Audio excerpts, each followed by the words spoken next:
এবং আম্মা জান আয়েশা জিজ্ঞেস করেছিলেন, ইয়া রাসূলুল্লাহ, আমি যদি কদর পেয়ে যাই আমি কি বলবো এ রাতে? মা আদউ, কি দোয়া করবো? রাসূল সাল্লাল্লাহু আলাইহি ওয়াসাল্লাম বললেন, তাকুলিন, আয়েশা তুমি বলবে, আল্লাহুম্মা ইন্নাকা আফুউন তুহিব্বুল আফওয়া ফাআফু আন্নি। আয়েশা তুমি যদি কদরের রাত পেয়ে যাও এটা বলবে, হে আল্লাহ আপনি ক্ষমাশীল, আল্লাহ আপনি ক্ষমাকে পছন্দ করেন, আল্লাহ তাই আপনি আমায় ক্ষমা করেন। হে আল্লাহ আপনি ক্ষমাশীল, আপনি ক্ষমাকে পছন্দ করেন, আল্লাহ আপনি আমাকে ক্ষমা করেন। এই দোয়াটা আমরা যেন বেশি বেশি করি। আমার সাথে সাথে সবাই একটু পড়ুন মেহেরবানি করে, আল্লাহুম্মা ইন্নাকা আফুউন তুহিব্বুল আফওয়া ফাআফু আন্নি। আল্লাহুম্মা ইন্নাকা আফুউন তুহিব্বুল আফওয়া ফাআফু আন্নি। হে আল্লাহ আপনি ক্ষমাশীল, আপনি ক্ষমা করাকে পছন্দ করেন, আল্লাহ আমাকে ক্ষমা করেন। তাহলে আমরা সৌভাগ্যশীলদের অন্তর্ভুক্ত হতে চাই, হতভাগা হতে চাই না। আমরা এবার একটু শুনবো যে রাসূলুল্লাহ সাল্লাল্লাহু আলাইহি ওয়াসাল্লাম কদরের রাতগুলোতে কি কি ইবাদত করতেন। আমি খুঁজে 5টা আমলের কথা পেয়েছি বিশেষভাবে, কমন যে আমলগুলো সেগুলো তো ছিলই, বিশেষভাবে 5টা কাজ রাসূল সাল্লাল্লাহু আলাইহি ওয়াসাল্লাম এই কদরের রাতে করতেন। 1 নম্বর কাজ হচ্ছে তিনি সারা রাত জেগে ইবাদত করতেন এবং পরিবারের লোকদেরকে ঘুমোতে দিতেন না, উঠিয়ে দিতেন। বছরের অন্য কোনো সময়ে সারা রাত জেগে ইবাদত করার কোনো নজির রাসূল সাল্লাল্লাহু আলাইহি ওয়াসাল্লামের জীবনে ছিল না। সব রাতে ঘুমাতেন। আমি জোহর বারুতে একটা কনভেনশনে the daily routine of prophet সাল্লাল্লাহু আলাইহি ওয়াসাল্লাম একটা আলোচনা করেছিলাম, যেখানে রাসূল সাল্লাল্লাহু আলাইহি ওয়াসাল্লামের দৈনন্দিন জীবনের রুটিন আলোচনা করেছিলাম। সেখানে আমরা বলেছি যে রাসূল সাল্লাল্লাহু আলাইহি ওয়াসাল্লামের দৈনন্দিন অভ্যাস ছিল তিনি এশার পরেই তাড়াতাড়ি ঘুমিয়ে পড়তেন আর মিড নাইটে উঠতেন। রাসূল সাল্লাল্লাহু আলাইহি ওয়াসাল্লামের কর্মদিবস শুরু হতো মিড নাইটে। আমাদের তো সকালে কারো আরো অনেক পরে শুরু হয়, রাসূল সাল্লাল্লাহু আলাইহি ওয়াসাল্লামের কর্মদিবস শুরু হতো বেসিক্যালি মিড নাইটে। এশার পরে কথাবার্তা না বলে আগে ঘুমোতে যেতেন, মিড নাইটে উঠতেন, কিন্তু ঘুমাতেন। ঘুম ছাড়া রাত কাটাতেন না। সারা বছরের এটা ছিল যে এশার পর পরে ঘুমোতে যেতেন, except the last 10 days of Ramadan. রমাদানের শেষ 10 রাতে রাসূল সাল্লাল্লাহু আলাইহি ওয়াসাল্লাম ঘুমাতেন না। এই 10 দিনের ব্যাপারেই পাওয়া যায় সারা রাত জেগে তিনি ইবাদত করতেন। আম্মা জান আয়েশা রাদিয়াল্লাহু তাআলা আনহা বলেন, ইযা দাখালাল আশরু আহিয়াল লাইলা ওয়া আইকাযা আহলা ওয়া জাদ্দা ওয়া শাদ্দাল মিজার।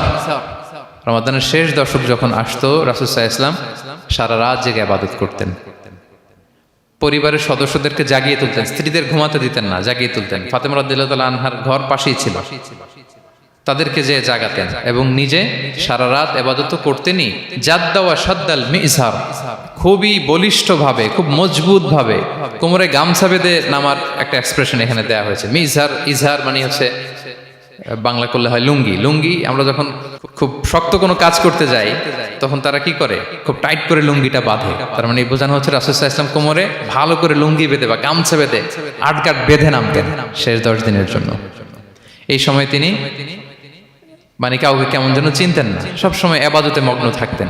আমরা একটা স্পেশাল প্ল্যান করতে পারি যে আমরা আমাদের সর্বোচ্চটুকু উজাড় করে দিয়ে লাস্ট 10 days অফ রমাদানের এই বরকত আমরা হাসিল করব, এটা যেন আমাদের মিস না হয়। তাহলে এটা আমরা একটা পেলাম। 2 নাম্বার হচ্ছে ইতিকাফ করা। রাসূলুল্লাহ সাল্লাল্লাহু আলাইহি ওয়াসাল্লাম রমাদানের শেষ 10 দিন ইতিকাফ করতেন। আমাদের আয়েশা রাদিয়াল্লাহু তাআলা আনহা বলেন, কানা ইয়াতাকিফুল আশরাল আওয়াখির মিন রমাদান। রমাদানের শেষ দশকে তিনি ইতিকাফ করতেন। হাত্তা তাওয়াফাহুল্লাহ, ওনার ইন্তেকালের আগ পর্যন্ত এই অভ্যাসটাই তিনি জারি রেখেছেন। সুম্মা আতাকাফা আজওয়াজুহু মিন বা'দি, তারপরে ওনার স্ত্রীরা ইতিকাফ করেছেন। আরেক বর্ণনায় এসেছে ইয়াতাকিফু কুল্লা রমাদান 10 আইয়াম, প্রতি রমাদানে তিনি 10 দিন ইতিকাফ করেছেন। কিন্তু যেই বছর তিনি ইন্তেকাল করবেন সে বছর তিনি 20 দিন ইতিকাফ করেছিলেন। প্রতি রমাদানে 10 দিন, আর যে বছর ইন্তেকাল করবেন সে বছর কয় দিন? 20 দিন তিনি ইতিকাফ করেছিলেন মসজিদে নববীতে। তাহলে আমরা এই রমাদানের শেষ দশকে এটা করতে পারি। 2 নম্বর পয়েন্ট হচ্ছে ইতিকাফ করা। যারা আমরা করিনি তারা আমরা ইতিকাফ করতে পারি। আমাদের আইআইএম এর মসজিদ এটা ইতিকাফের জন্য একটা উর্বর জায়গা। আমরা যখন এই ক্যাম্পাসে ছিলাম তখন দেখেছি যে এখানকার ইতিকাফের পরিবেশ যে এত সুন্দর এটা কল্পনাই করা যায় না। অসাধারণ পরিবেশ। আপনি যদি ইতিকাফ নাও করেন, রাত 2টা বা 3টার দিকে সেন্ট্রাল মস্কে এসে বসে থাকলেও হবে। রাত 2টা 3টার দিকে এসে বসে থাকলে দেখবেন যে কেউ সেজদায় পড়ে কান্না করতেছে, কেউ হালাকা করতেছে, কেউ তাসবিহ পড়তেছে, কেউ কোরআন তেলাওয়াত করতেছে। মানে এত সুন্দর পরিবেশ, ওটা দেখলেই আপনার ইবাদত করতে মন চাইবে। তো আমরা যেন ইতিকাফ করার চেষ্টা করি। ইতিকাফ করতে না পারলে শেষ দশকের রাতগুলো যেন মসজিদে কাটানোর চেষ্টা করি, তা না পারলেও বাসায় যেন এই রাতগুলো আমরা মিস না করি। বিশেষ করে সেন্ট্রাল মস্কে তো অসাধারণ পরিবেশ, এটা হাইলি রেকমেন্ডেড। ইফ পসিবল আপনারা আসবেন, এখানে ইবাদতের চমৎকার পরিবেশ থাকে। 3 নাম্বার হচ্ছে রাসূল সাল্লাল্লাহু আলাইহি ওয়াসাল্লাম এবং জিবরাইল আলাইহিস সালাম যৌথভাবে কোরআন রিভিশন করতেন। খুব ইন্টারেস্টিং। সারা বছর যেটা নাজিল হতো, রমাদানে জিবরাইল আলাইহিস সালাম রাসূল সাল্লাল্লাহু আলাইহি ওয়াসাল্লামকে শোনাতেন, রাসূল সাল্লাল্লাহু আলাইহি ওয়াসাল্লাম আবার জিবরাইল আলাইহিস সালামকে শোনাতেন। সহিহ বুখারীর বর্ণনা, কানা জিবরিলু ইয়ালকাহু ফি কুল্লি লাইলাতিন মিন রমাদান ফায়ুদারিসুহুল কুরআন। প্রতি রমাদানের প্রতি রাতে এসে রাসূল সাল্লাল্লাহু আলাইহি ওয়াসাল্লামের সাথে কোরআন মুদারাসা করতেন। সহিহ মুসলিমের বর্ণনায়, আন্না জিবরিল কানা ইউআরিদুহু বিল কুরআন কুল্লা আমিন মাররা। প্রতি বছর রমাদানে একবার শোনাতেন বা শুনিয়েছেন, যে বছর তিনি ইন্তেকাল করবেন তিনি 2 বার শুনিয়েছিলেন। আরাদা ইউআরিদু মানে এটা ফ্রম বোথ সাইড। আরবি শব্দটা এমন যে জিবরাইল আলাইহিস সালাম শোনাতেন, এরপর রাসূল সাল্লাল্লাহু আলাইহি ওয়াসাল্লাম জিবরাইল আলাইহিস সালামকে শোনাতেন, কোরআন রিভিশন করা।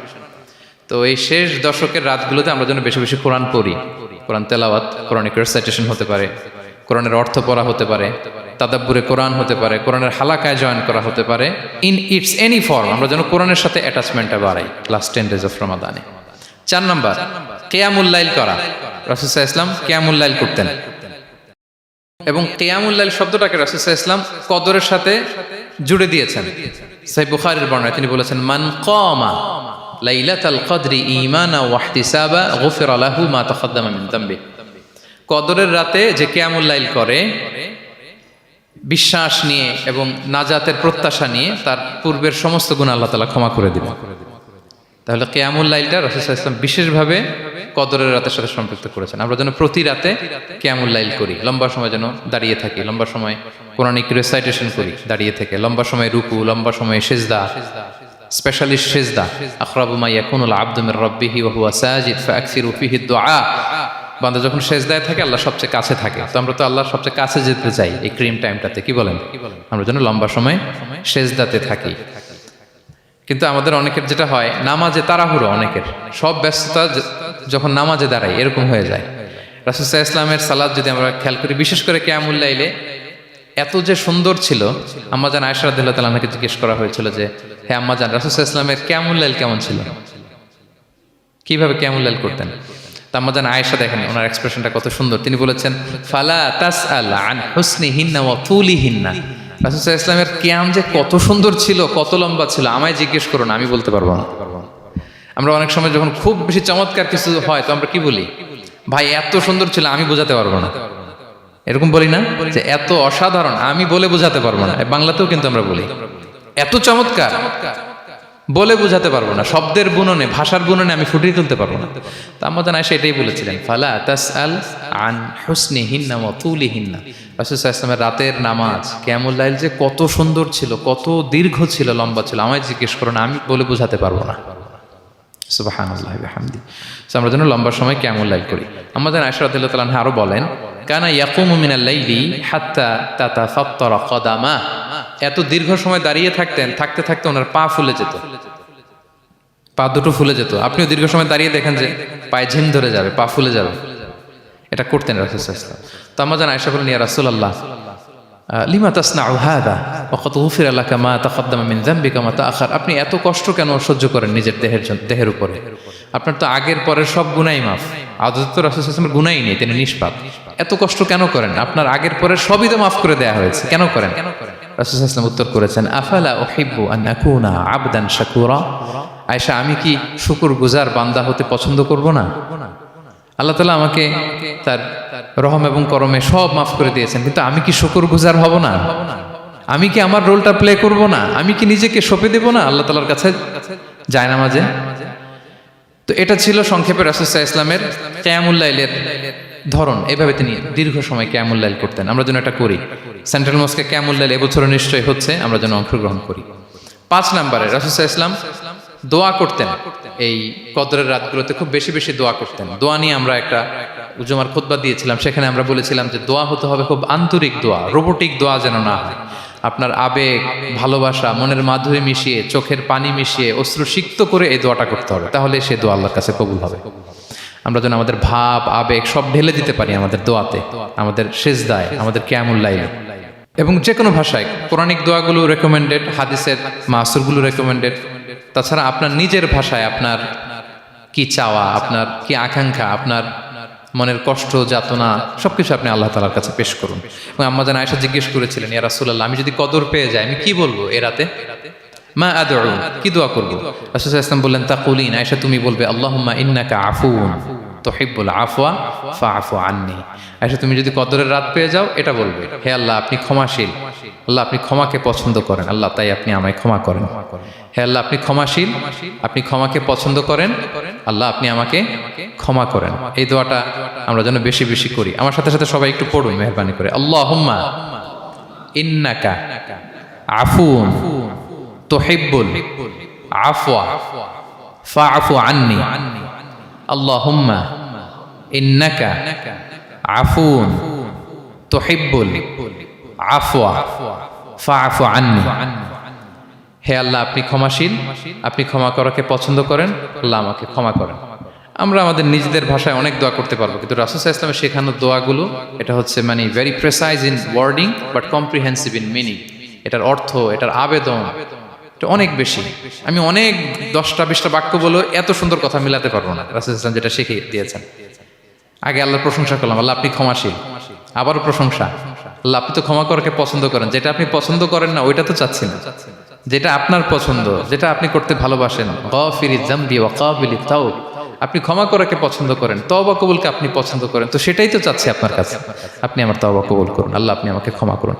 সো এই দোয়াটা প্রত্যেক রাতে যেন আমরা বেশি বেশি করি সম্মানিত সুধী। এবং এই যে রিমাইন্ডারগুলো শুনলাম, এটা রমাদানের পরেও যেন আমরা অব্যাহত রাখি। আমরা নাম দিয়েছি যে gear up for a great Ramadan. আমাদের এবাদতের যে ধারাবাহিকতা, এই গতিটাকে আরেকটু গিয়ার আপ করা, আরেকটু পুশ করা নিজেকে, আমরা যেন আরেকটু ড্রাইভ দেই, যাতে করে আমরা আল্লাহ তাআলার আরো নিকটবর্তী হতে পারি। এবং এই রমাদানে আমরা যা শিখলাম, যেটা করলাম, এটার ইম্প্যাক্ট যেন রমাদানের পরেও আমাদের মধ্যে থাকে। আমাদের অনেকের এটা হয় যে রমাদানে আবেগে অনেক আলোচনা শুনে, ক্ষমার মাস এটা জেনে এত এবাদত, রমাদান নাই এবাদতও নাই, এরকম হয়ে যায়। এটা যেন না হয়, বরং এটার একটা পরশ যেন আমাদের হোল দ্য ইয়ার লং থাকে। আরব শায়েখরা বলেন যে কুন রব্বানি লা তাকুন রমাদানি, রব্বানি হও, রমাদানি হও না। মানে রমাদান আসছে, তুমি রমাদান কেন্দ্রিক এবাদত নিয়ে অনেক উচ্ছ্বাস, কিন্তু রমাদান শেষ এবাদত শেষ, এমনটা যেন না হয়। রমাদানের পরেও সে মেহেরবান আল্লাহ তাআলা কিন্তু আমাদের জন্য আছেন। তিনি প্রতি রাতে শেষ রাতে নেমে আসেন, এসে ডাকতে থাকেন, কার ক্ষমা লাগবে ক্ষমা চাও, ক্ষমা করব। কে বিপদে পড়েছ বলো, আমি উদ্ধার করব। তো তিনি আরশের উপর থেকে প্রথম আসমানে নেমে আসলেন দেওয়ার জন্য। আমি ঘুম থেকে জাগতে পারলাম না, নেয়ার জন্য। এটা হইলো? প্রাইম মিনিস্টার আনোয়ার ইব্রাহিম আমাকে একটা অ্যাওয়ার্ড দিবে, লেটস সে হোটেল ইন্টারকন্টিনেন্টাল, উনি এসে বসে আছে, বাট আমি যেতে পারিনি। এটা হয় না। আল্লাহ তাআলা প্রতি রাতে শেষ রাতে এসে বলেন কার কি লাগবে দাও। তিনি নেমে আসেন বা বিশেষ মনোনিবেশ করেন প্রথম আসমানে এসে, কিন্তু আমরা যে নিব সেই সময়টুকুন আমাদের হয় না।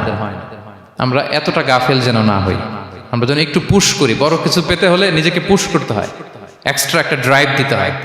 সম্মানিত শুধু 17টা দিন কি করলাম একটু রিভাইজ করি, যোগ বিয়োগ করি নিজের সাথে নিজে, যে প্ল্যানটা নিয়ে রমাদান শুরু করলাম ওইরকম কিয়ামুল লাইল করতে পারলাম কিনা, ওইরকম চ্যারিটি করতে পারলাম কিনা, রেসাইটেশন করতে পারলাম কিনা, একটু যেন নিজের সাথে নিজে বোঝাপড়া করি, একটু যেন রিভাইজ করি এবং নিজেকে যেন একটু পুশ করি।